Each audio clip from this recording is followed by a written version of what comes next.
Hello, hello, hello. It's your girl, Dr. Rhonda M. Lawson. And if you were wondering, if you watch the show every week, you're like, hey, that intro looks a little different.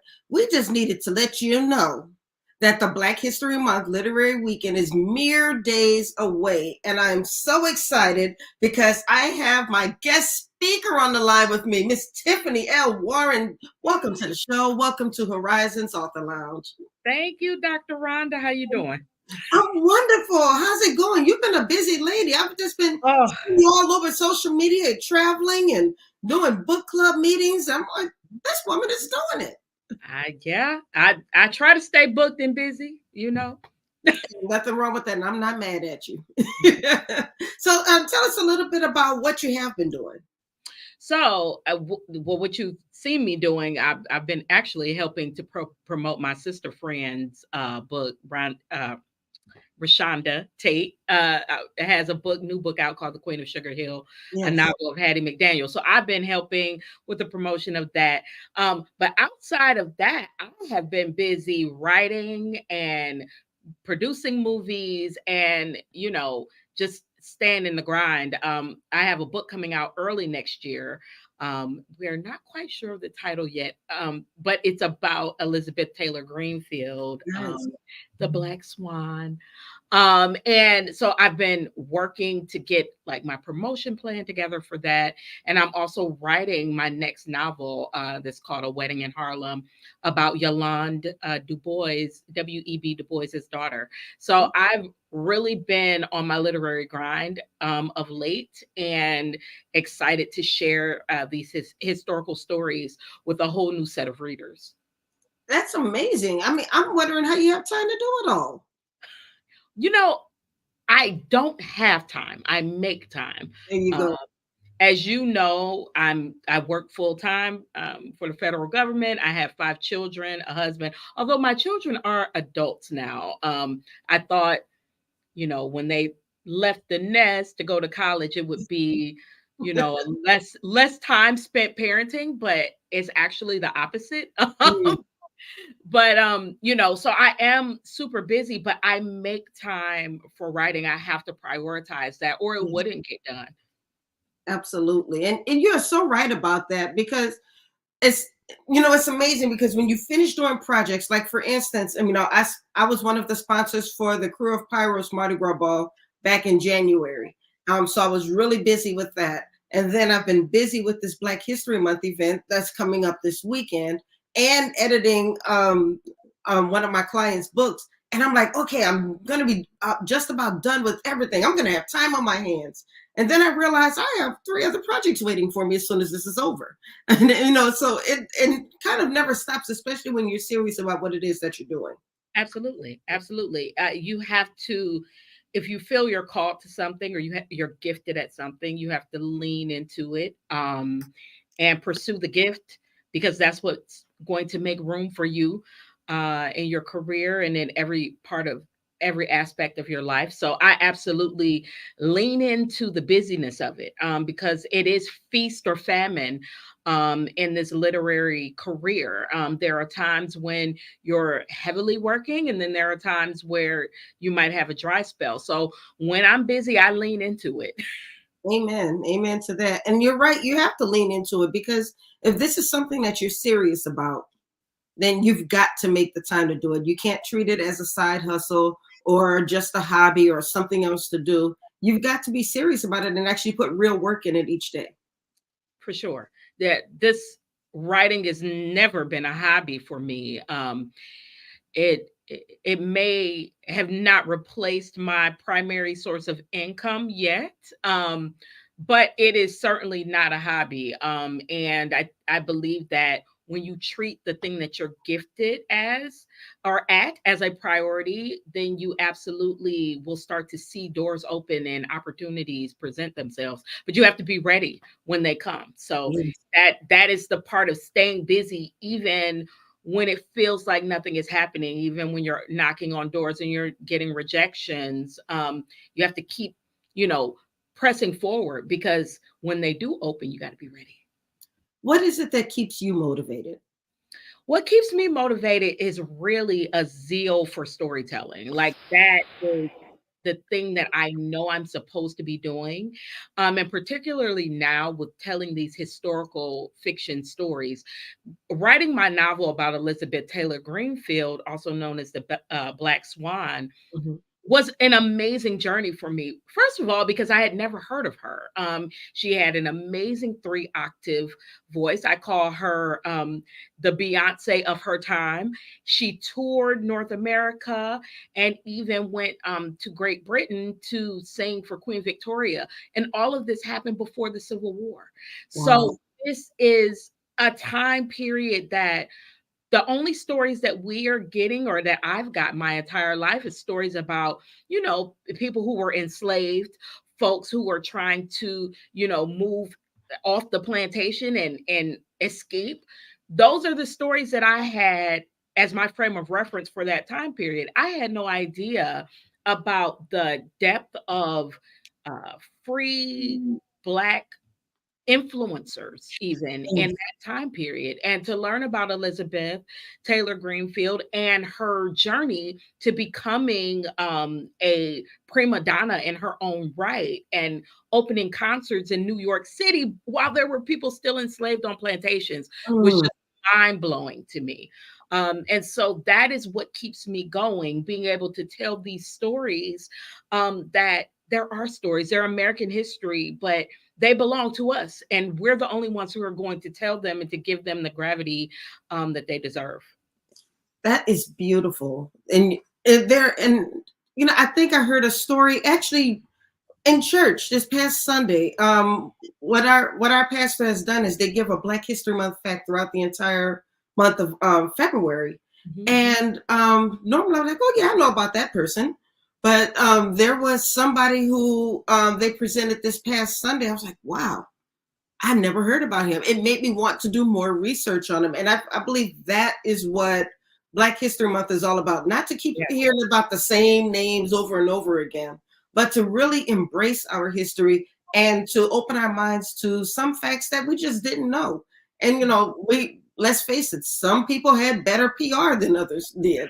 So there are going to be people who we hear about all the time, and there are some people we're never going to hear about. But it doesn't mean that their achievements were any less important.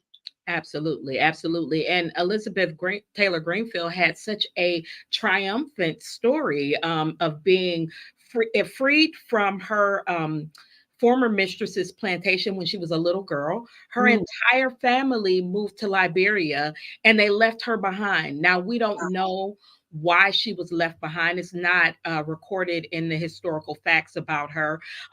But she was left behind with the woman who freed her and was raised in a Quaker household, in a Quaker community in Philadelphia. She received the education just as if she had never been on a plantation. So she, lived a life of privilege almost. Right. And when she launched out to sing after her mistress passed away and her inheritance was held up in the courts, she had to do this during a time where the Fugitive Slave Act was passed in 1850, where they could capture you at any time, any Black person, whether they had been enslaved or not, and put them on a plantation. So she was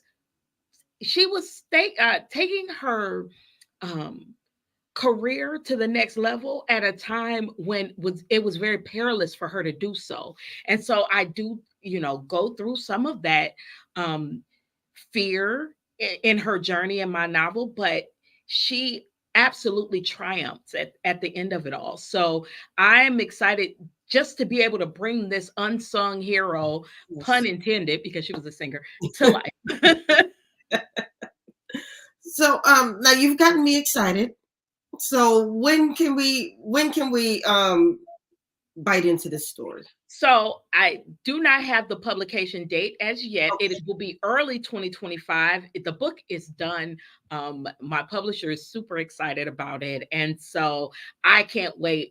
As soon as I can start promoting, as soon as I get a book cover, y'all are going to be sick of me. Prepare to be sick of me because you're going to be going to be talking about this book. Um, Yes.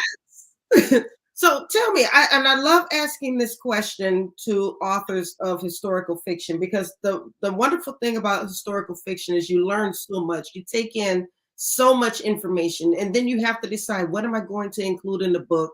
What am I not going to include? What am I going to allude to? And what am I going to be explicit about? How did you make those decisions?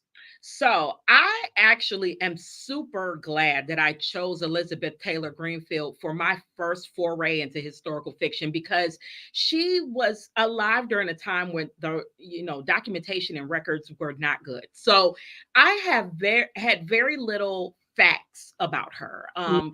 That my initial I actually found out about her researching for my second book.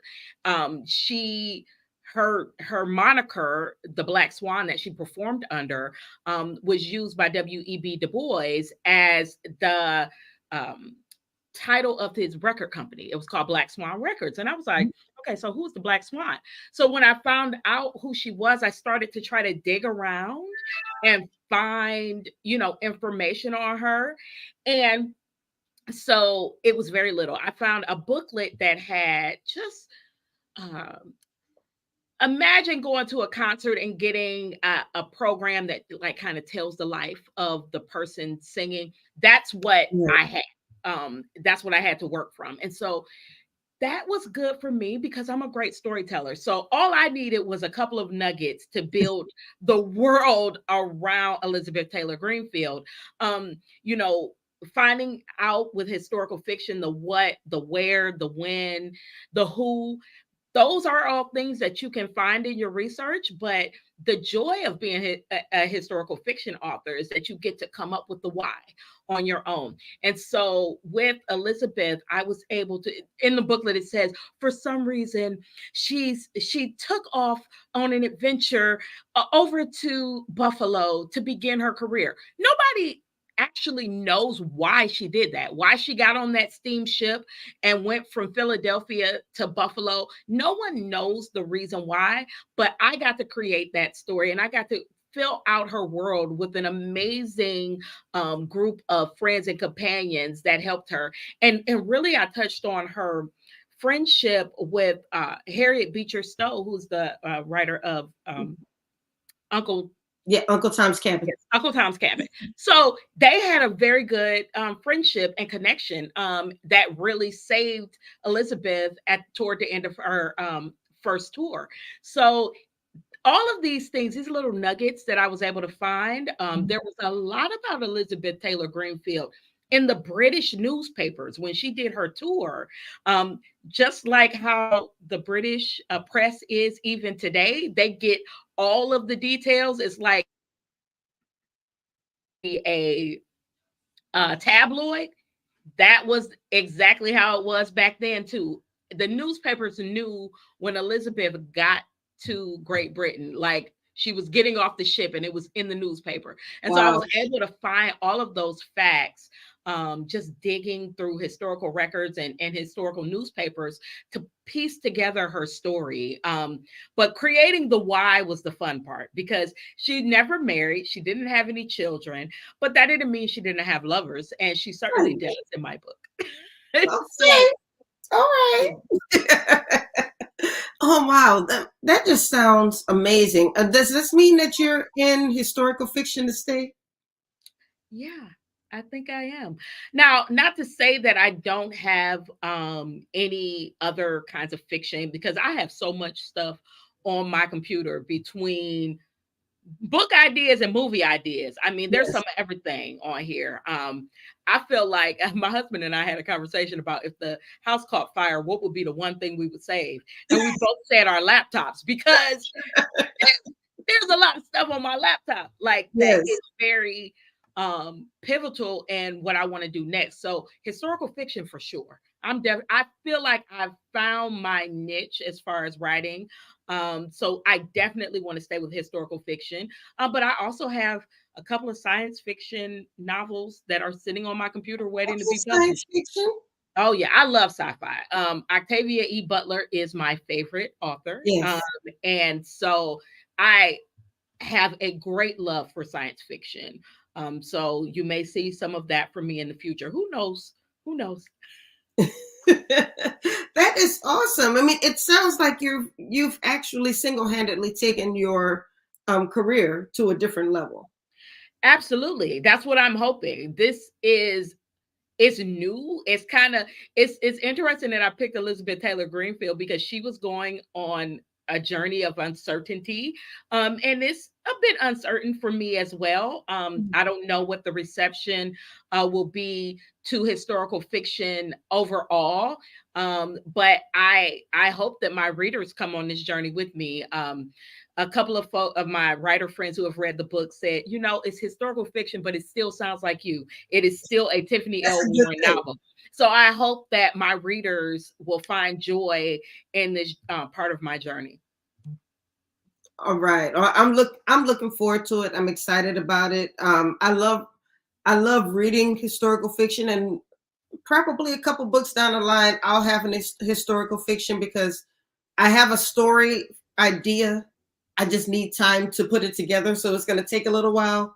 But historical fiction is beautiful because a lot of times that's the way we're learning now, because we don't want to just read the history book anymore. We want to feel like we know that figure that we're reading about.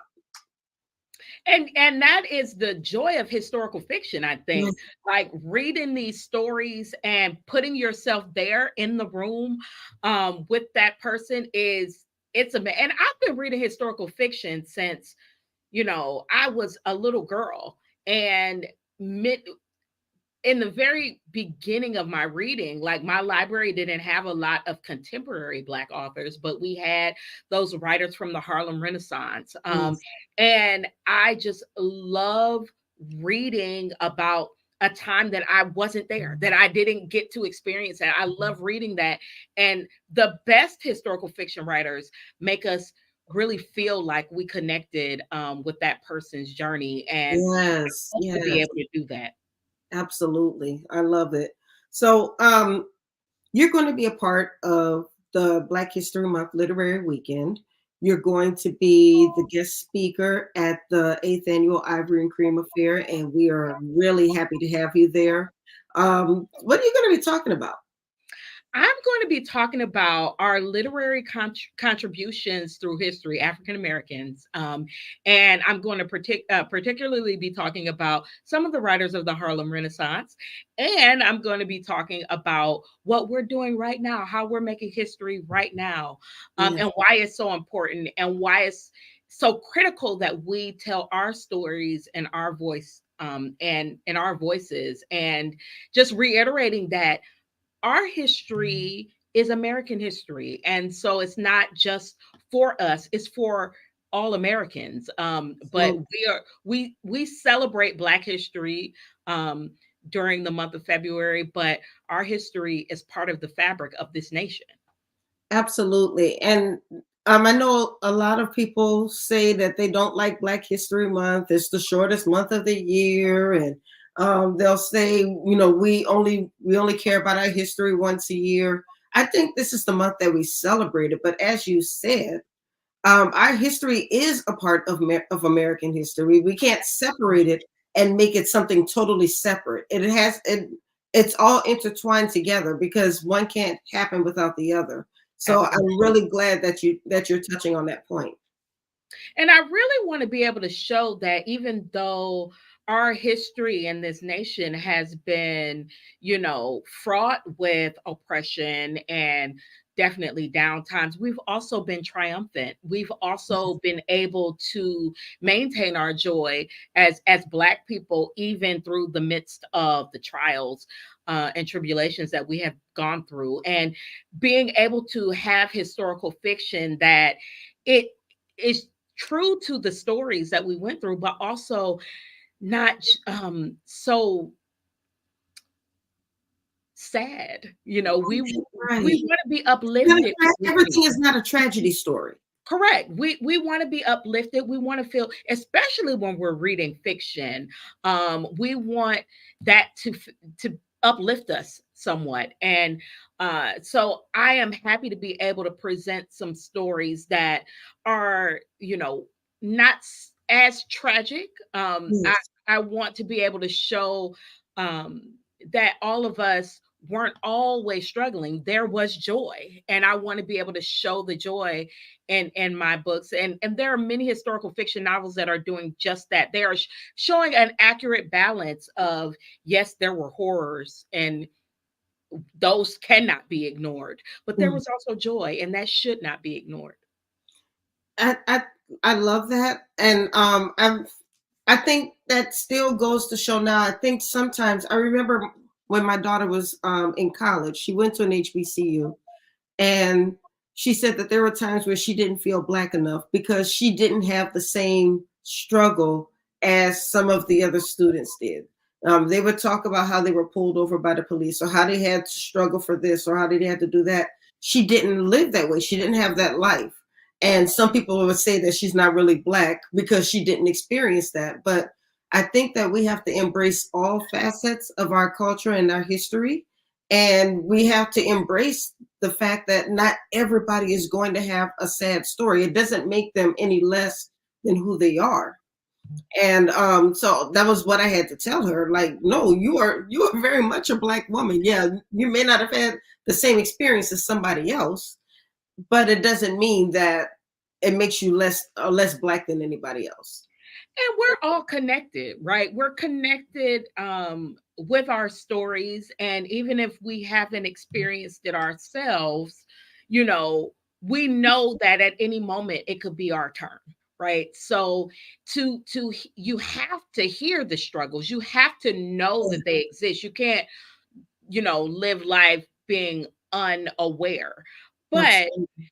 you know, when we experience joy and triumph, we should share those testimonies too. The testimonies don't always have to be about trials. The testimonies should be about how we've overcome. And so this Elizabeth story is a story of overcoming, it's a story of triumph. And I hope to leave readers uplifted at the end of that story. Beautiful. Oh, well, I can't wait. And I'm not going to be sick of you. You promote the way you want to promote, lady.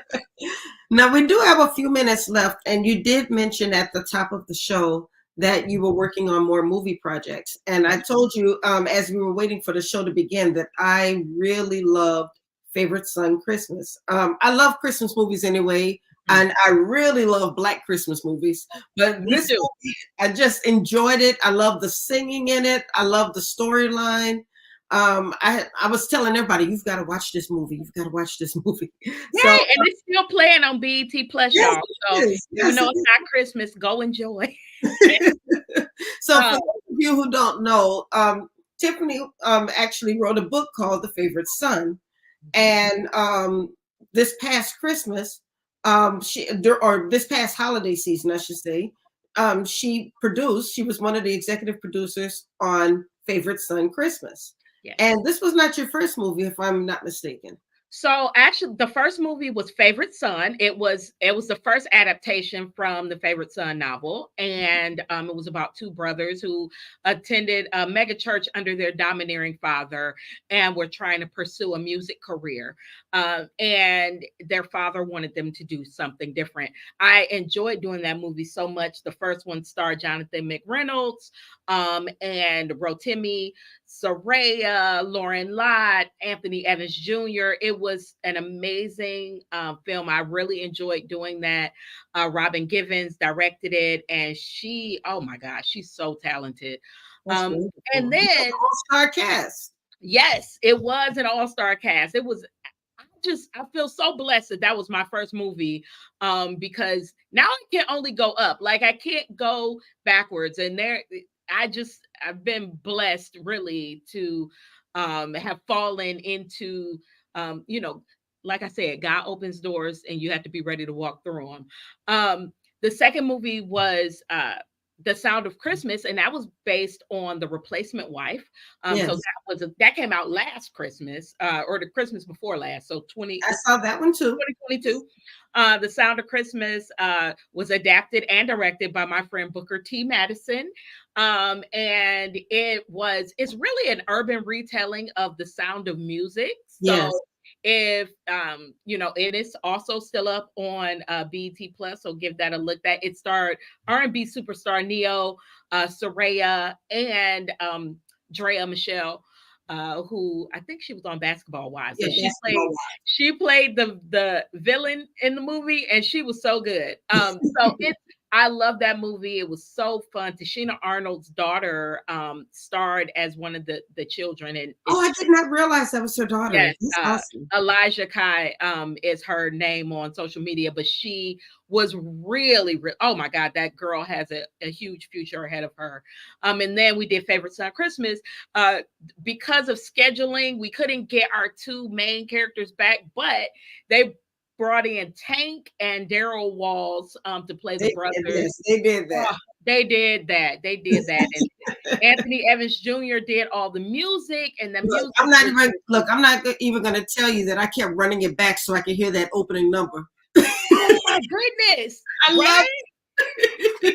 Listen, Daryl Wall's voice, baby, it's the bomb. I loved him so much as Camden in the movie, and he did a really good job. I didn't get to go on set for this one. My schedule didn't line up, but it was, you know, I feel like the movie was in good hands because Yes. Robin Givens came back to direct again, and she did an outstanding job. And the production company Swirl Films was just great. The whole process of it, just enjoying seeing that come to life. I just saw a comment.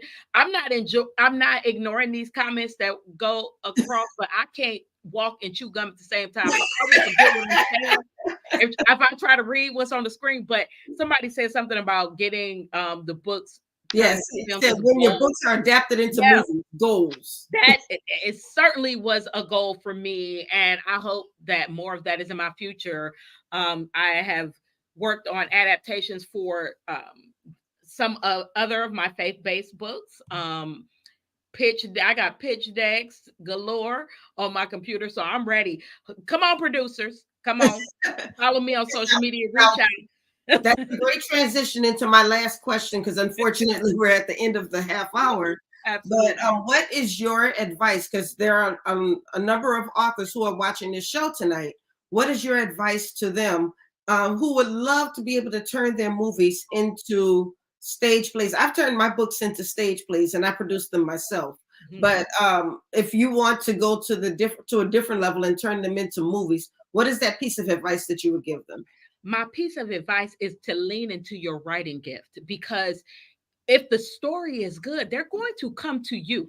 You don't have to go out and pound the pavement. What you have to do is lean into that gift. Make sure you're telling stories that people want to see on the big and little screen, and just make sure that that is what you put your focus into. If you're a writer, you should focus on getting the to be the very best writer you can be in your craft.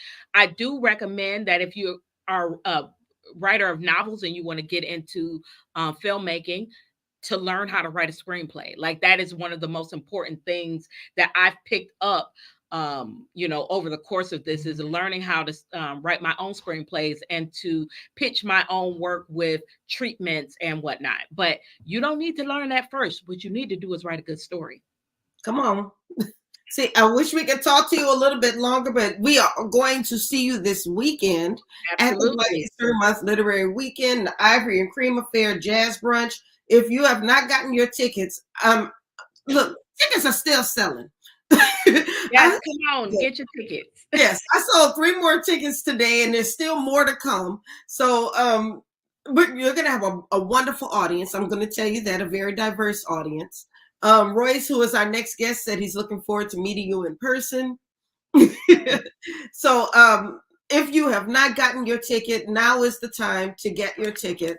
I will put the link to the event in the chat for anybody who's. Well, I'm gonna do it as soon as I can get myself together here. Okay, here we go.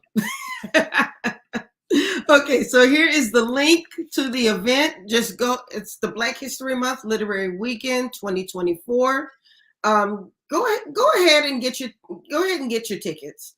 Now, and if for some reason you can't go to the Ivory and Cream Affair, but you still want to participate, we have other events happening throughout the weekend. We have Coffee with an Author right here on Thursday, from 4 to 6:30 at PJ's Coffee House in New. It's not in New Orleans. It's here. It's in Bowie, Maryland, but it's PJ's Coffee House of New Orleans. It's a New Orleans chain that's now here in Maryland, and the coffee is phenomenal. It's a So black good. PJ's Coffee House in Bowie, Maryland. So come out there, meet the authors there.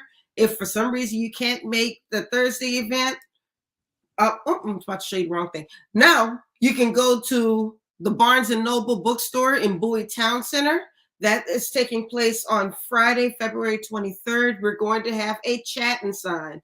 All of the authors you see on this flyer are going to be at Barnes and Noble. They're going to be talking about their books. They're going to be talking about the literary industry. They'll give you some tips on getting your own book started. And then they're going to scatter throughout the bookstore, so you can talk with them face to face and purchase a book and get your book signed.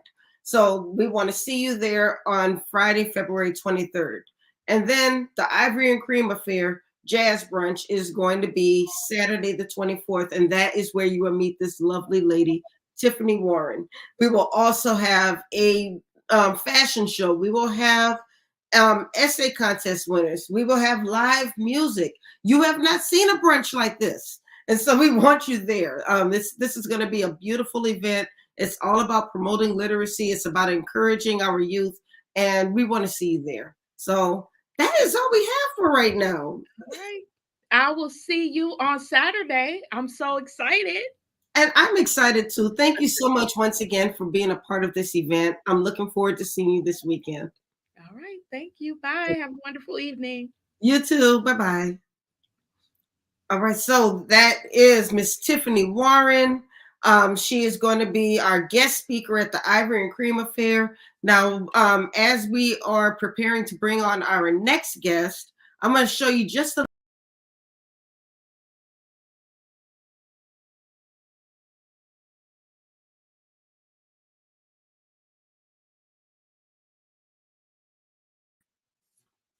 Okay, I'm not sure what happened, but I'm just going to show you a little piece of what you can expect at the Ivory and Cream Affair.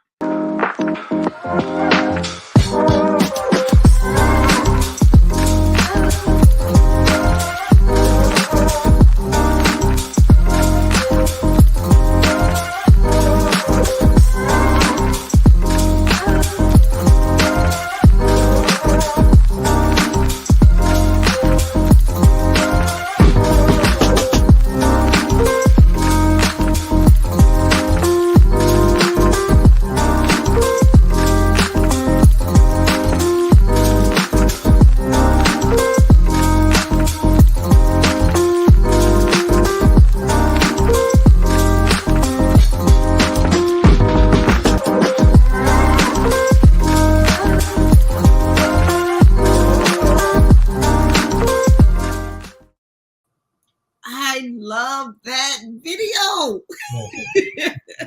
Hi, Royce. Hello, how are you? I'm wonderful. How are you? I'm good. Good to see you. It's good to see you. It's good to see you again. I feel like we're like old friends. We just met each other a few months ago. I know, right?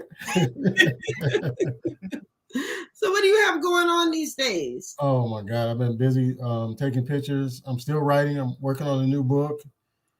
Awesome. Still trying to sell. Got my clothing line going, so I'm still working on that. And my full-time job. Oh my goodness. Okay, Busy. full-time. You're doing all that with the full-time job. You sound Right. like me. Yeah. I'm like, I don't sleep much. I'm always working on something. Yeah. I've been telling myself, okay, I'm going to stay up all night and finish this project.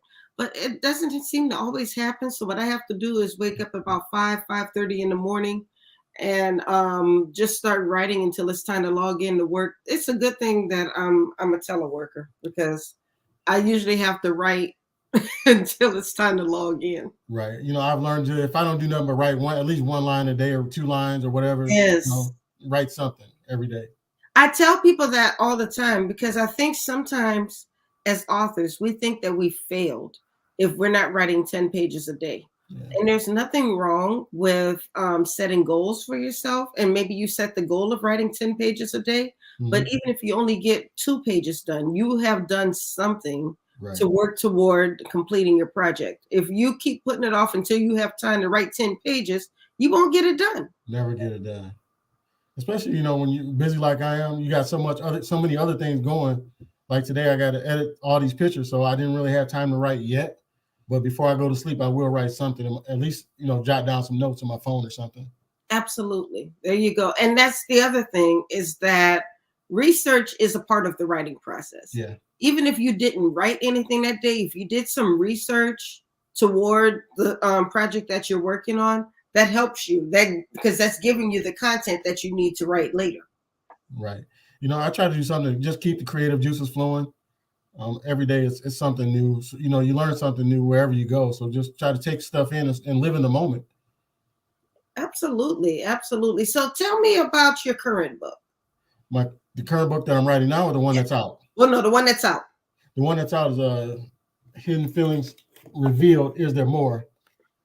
It's out on it was published by She Publishing back in June, and I really enjoy writing this book. It's part 2 of my first book, Hidden Feelings, which talks about why men have a hard time sharing their feelings or showing emotions. It's a fictional book that I've created based on things that I've learned, things that I've been through, things that I've seen in court. And it just dives into why men have a hard time sharing. Right. We talked a little bit about that the last time you were on the show. Can you kind of delve into it a little bit about, why men seem to have that trouble when it comes to sharing, and not sometimes it's not always sharing with their fellow men, but Right. Sometimes it's sharing with the woman who's in their lives. I think sometimes it starts with us as a kid, growing up, and what we're taught men should be like. We're taught that men should be hard. They should be, you shouldn't be soft. You shouldn't cry. You're going to look a certain way if you act this way. People are going to look at you funny. But in reality, that's not true at all. I think it takes a very strong man to be able to share his feelings and show his emotions, especially to a female or somebody of the opposite sex. And it doesn't make you weak. I think it makes you stronger. Now, this is probably more geared toward the women, but if a man trusts you enough to share his inner feelings, those inner feelings should not be weaponized later when you get into an argument. Absolutely. If he's trusting you enough to become vulnerable, that means he really cares for you. Because most men, they're not going to tell you anything if they're not comfortable. So once you make him comfortable, he has to know that once he tells you these things, it's going to be on lock. That it's not going to get out, and you're not going to use it to hurt him. You're like, oh, you shouldn't have said this. You seem weak. After you do that, he'll never come out of that shell again. So you got to make him feel comfortable and secure. And security is a big part of that too.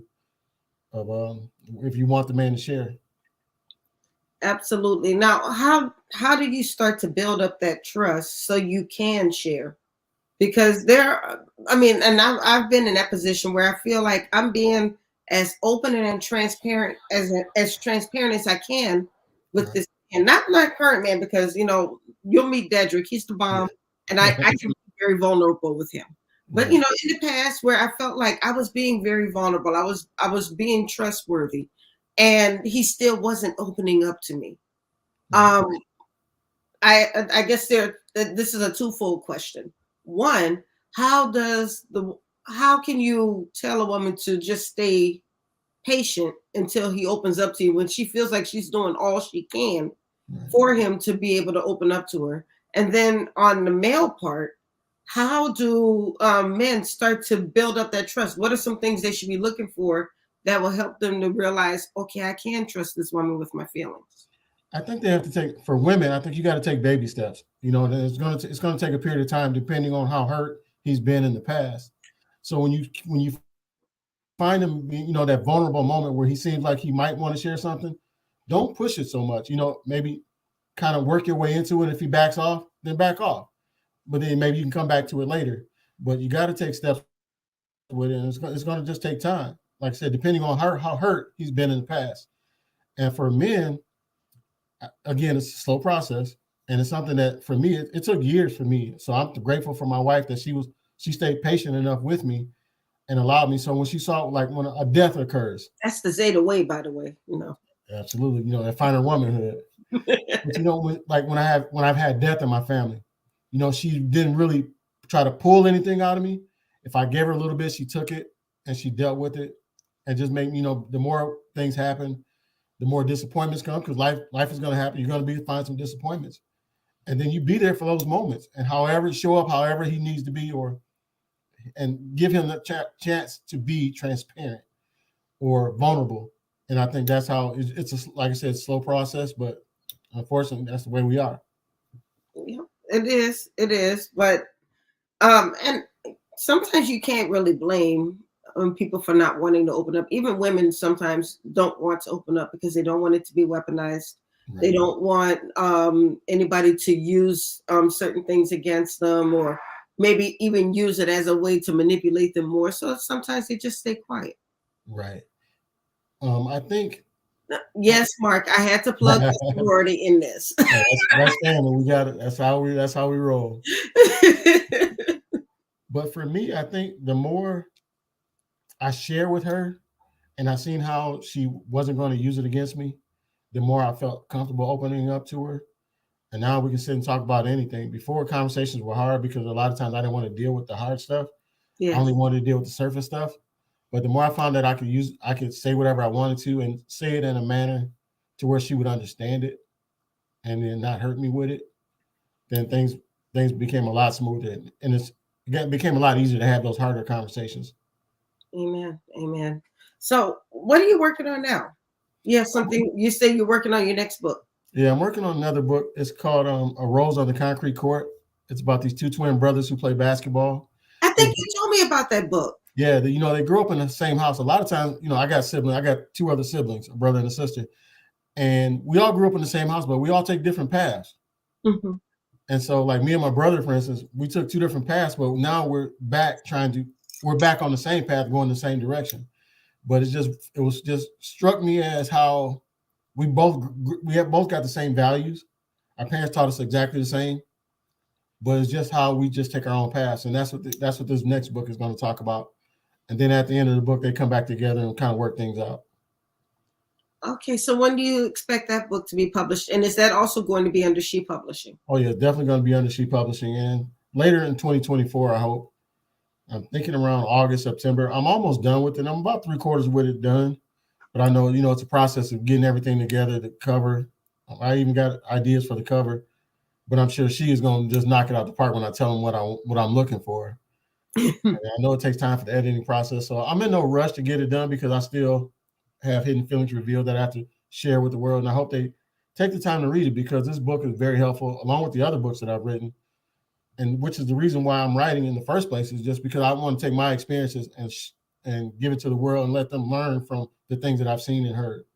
So you are bringing this book to Maryland, I'm guessing. Definitely. I'm bringing all three books, Hidden Feelings Revealed, Hidden Feelings, and the book about my marriage, divorcing, and getting remarried, which is titled Blessed While Broken. Definitely that one is an awesome book too.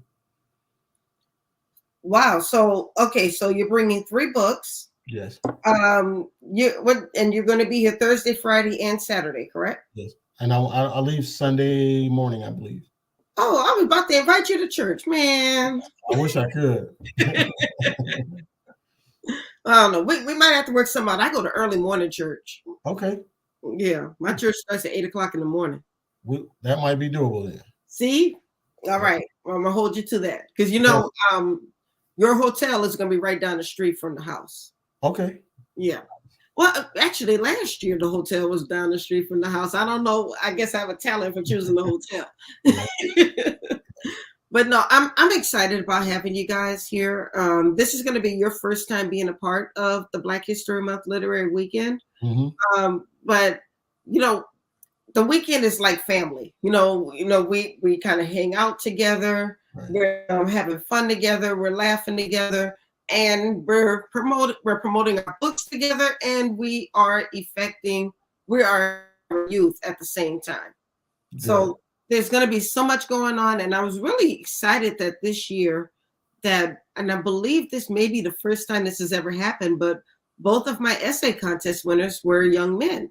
Oh, nice.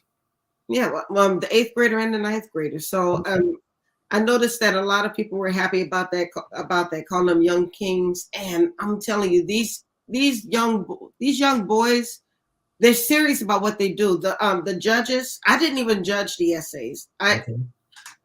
Truth be told, I haven't even had a chance to read the essays yet. I sent them to the judges, so every bit of feedback that the judges gave them, I had nothing to do with, and that's how happy they were with these young men's essays.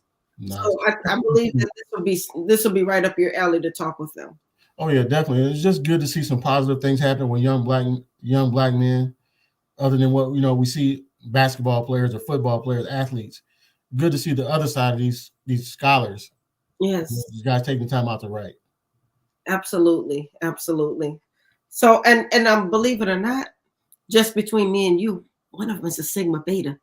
Okay, all right, even better.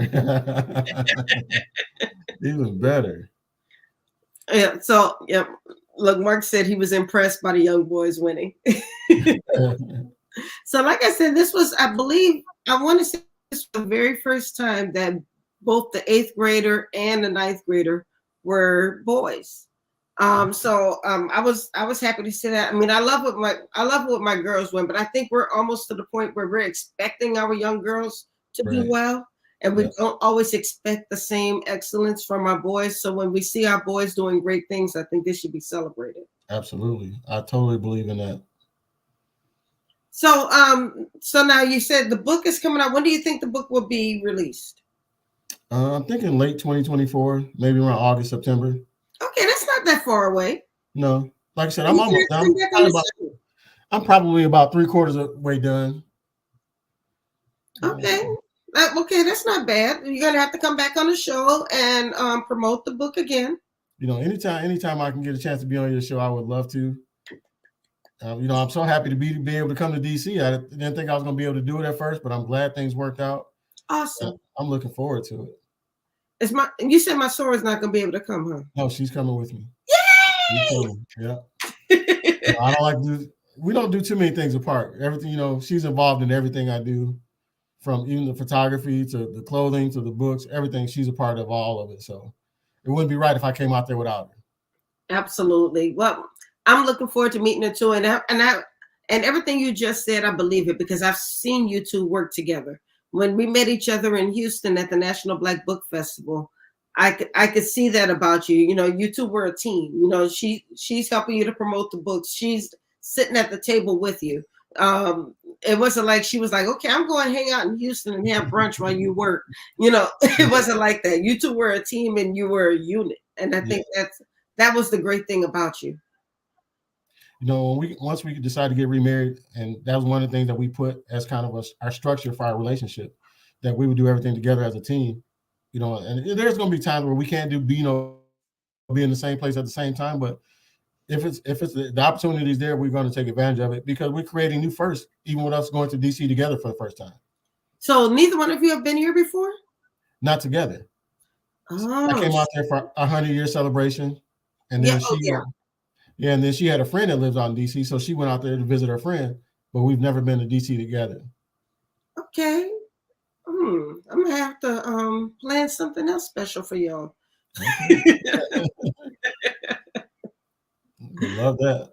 Yes, because y'all need to see the city, and touring the city at night is gorgeous. So I can't wait.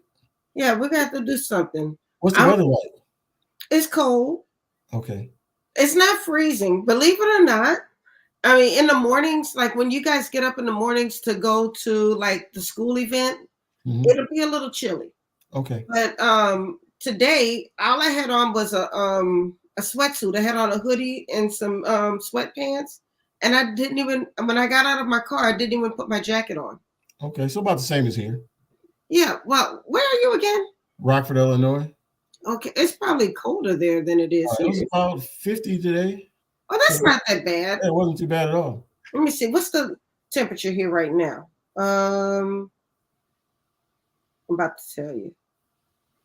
Well, it says that it's 39 degrees here, but it's almost 8 o'clock in the evening. Yeah. So it was a little bit warmer, maybe about 10 or 20 degrees, a little warmer earlier. Okay. Yeah. So I think you'll be fine. I would say bring a coat. Oh yeah. Yeah. Oh, thank you, Mark. He said I will show all you guys a good time. I've heard number of good things about it. You know, from Shanita to Shartia, from Mark. Everybody that's been there before, they've always had glowing reviews about it. So, like I said, I can't wait. Oh, thank you. Thank you. I mean, I'm telling you, I absolutely love this weekend. And not only because I get to support you guys, but also because of the essay contest, of visiting the schools. That's a huge part of it. I think that's the biggest part that makes this event special, is actually affecting our youth in their environments. Yeah. Yeah. You know, I'm really big on that. At one point in time, a couple years, about 10 years ago, I had a non-for-profit organization dedicated to the youth, especially to young men, where we tried to cater them, teach them different trades, teach them different things. So even if they don't take the traditional college route, that they will still have something that they can fall back on. So I love speaking with the youth, talking to the youth. All right. Well, this should be right up your alley then. Yeah. Okay, so I know we're running out of time, and I do want to make sure that I put your website in the chat, because we had a great conversation about your books, and I want to make sure that people have a chance to purchase your books and order your books. Okay. And so they can be found on Amazon, but they can also be found on your website too. Is that correct? Yes, that's correct. And then also Hidden Feelings Revealed can also be found on shepublishingllc.com. So if you go to She Publishing, you can find it there too. Okay, so now if we order the book from, let's say, your website, are we able to get a signed copy? No, not at this time. But if you inbox me or if you just contact me, I'll sign a copy and send it off to you wherever you are. Okay, well, that's good to know. Yeah. Yeah. All right, well, we still have a few more minutes. I mean, we don't have to just rush off. Okay, I'm in no hurry. I got all night. So okay, so let's see. You talked about your books. You talked about what you have coming up. You talked about coming here for the Black History Month Literary Weekend, which I'm totally excited about. But one thing that you mentioned a little earlier in your when you were talking about the books, you said something about things that you see while you're at work. What is it that you do that gives you the opportunity to see certain things that you may want to write about? Okay. Well, I'm a full-time bailiff. I work at the Winnebago County Courthouse. So I worked in divorce court for 14 years. So I've seen a lot of people come in, broken relationships, men and women who've been hurt. And to the point where at one point you look at them, you're like, at one point y'all loved each other. Now, you're fighting over every little thing. I've seen people come in and fight over a picture of the mother-in-law. So now you're trying to do everything to destroy each other. And then I see people who, they use their kids as pawns and try to get their way with the other person. So I've seen a lot. And now I work in a probate court in probate. And in there you see people trying to get guardianship over kids. And I've seen mothers who want to take guardianship over their daughter's kids. And then there's a fight in that. So I see a little bit of everything in court. And, every now and then I work in a criminal courtroom. So I've seen fathers, grandfathers, and sons come into court all right behind each other. Wow. So you see a lot of different things that can really affect you if you allow it. I worked in juvenile court, and there's a few cases that I remember from juvenile court that I'll never forget. And that's been years since I've been there, but it was so impactful what these kids are going through, and that a lot of people don't understand. And so they're just looking for somebody to love them a lot of times, and they're not getting it. I've heard stories of kids who were like 4 or 5 years old, and they said that one lady told me she was on the bus, and she asked the kid, "Why are you acting this way?" And the kid said, "Because nobody loves me." And so when she told him, she said, "Well, if nobody ever tells you they love you, just remember that I love you." And she said from that point on, they never had any problems with the kid on the bus. So sometimes that's all kids need, just to know that they're being loved, or that they have a safe space. Now, so as a bailiff, it seems like it's such a busy job. How do you take the time to, just take time to sit down and talk with the young men that you see come in and out of the courtroom? Sometimes it's just people I know. They may see I may see them in the courtroom, but I've known them outside the courthouse. So whenever I get a chance, I'll talk to them outside the courthouse. Or you never know when you might. Some people come back and forth so much that we know each other by name, and so you'll have those few minutes to talk before court or after court ends. So whenever the opportunity presents itself, you just try to take advantage of it. Right.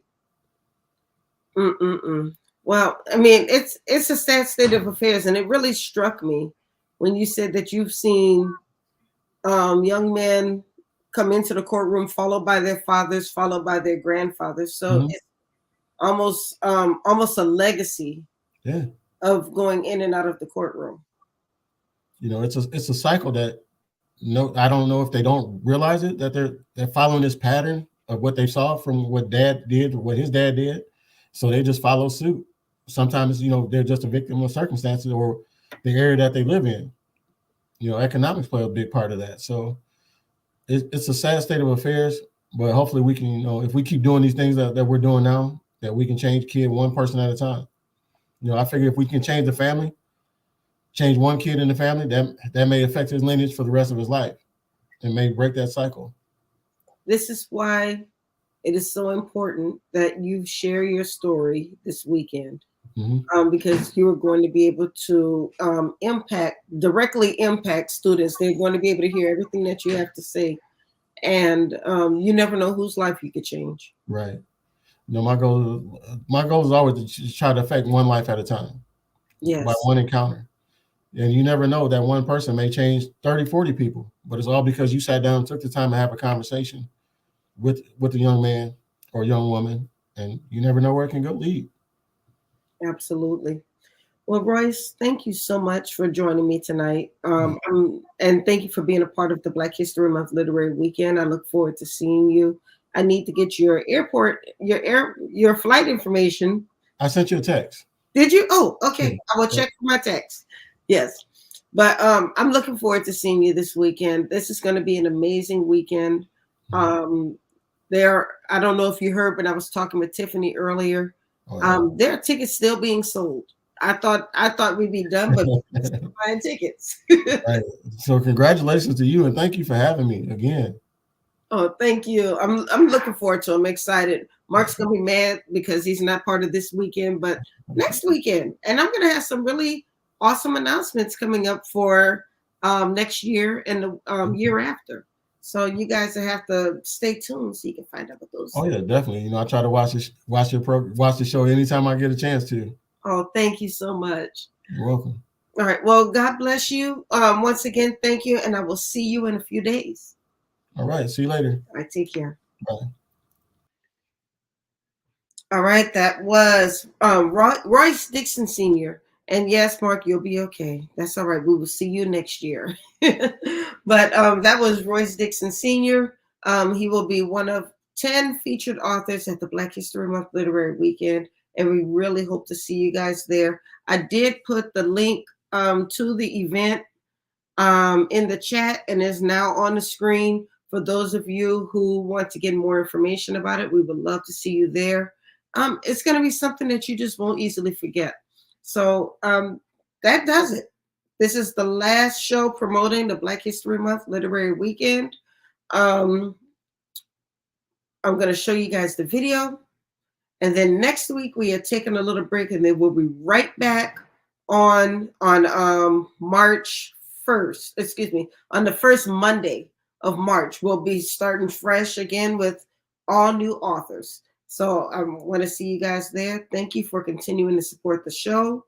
I will see you tomorrow 2 times.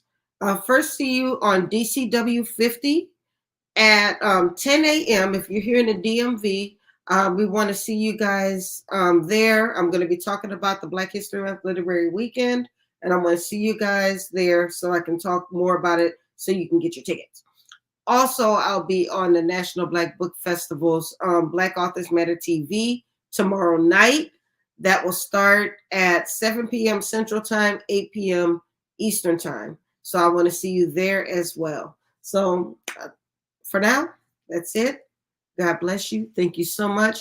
And as we are leaving, I'm going to show you the video again for this coming weekend. And I really hope to see you guys there. God bless you. Good night and see you tomorrow.